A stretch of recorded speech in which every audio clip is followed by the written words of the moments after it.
This may look like a neatly arranged stack of numbers, but it's actually a mathematical treasure trove. Indian mathematicians called it the staircase of Mount Meru. In Iran, it's the Khayyam Triangle, and in China, it's Yangwei's Triangle. To much of the Western world, it's known as Pascal's Triangle, after French mathematician Blaise Pascal, which seems a bit unfair since he was clearly late to the party, but he still had a lot to contribute.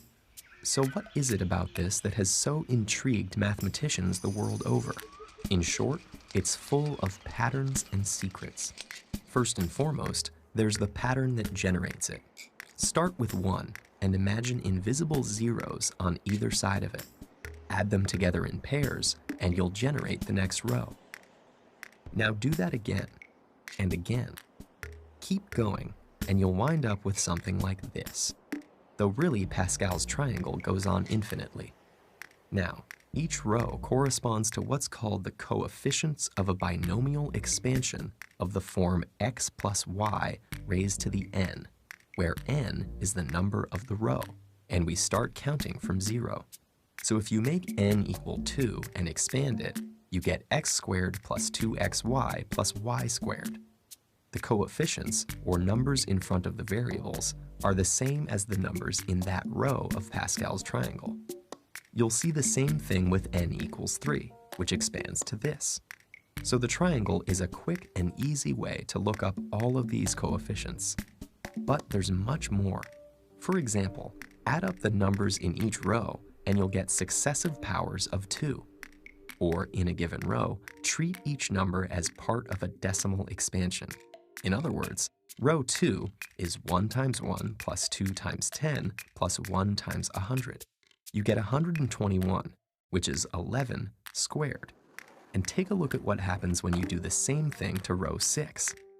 It adds up to 1,771,561, which is 11 to the 6th, and so on. There are also geometric applications. Look at the diagonals. The first two aren't very interesting, all ones, and then the positive integers, also known as natural numbers. But the numbers in the next diagonal are called the triangular numbers, because if you take that many dots, you can stack them into equilateral triangles. The next diagonal has the tetrahedral numbers, because similarly, you can stack that many spheres into tetrahedra. Or how about this? Shade in all of the odd numbers. It doesn't look like much when the triangle's small, but if you add thousands of rows, you get a fractal known as Sierpinski's triangle.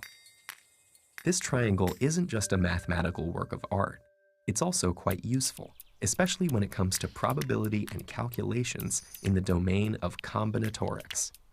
Say you want to have 5 children and would like to know the probability of having your dream family of 3 girls and 2 boys.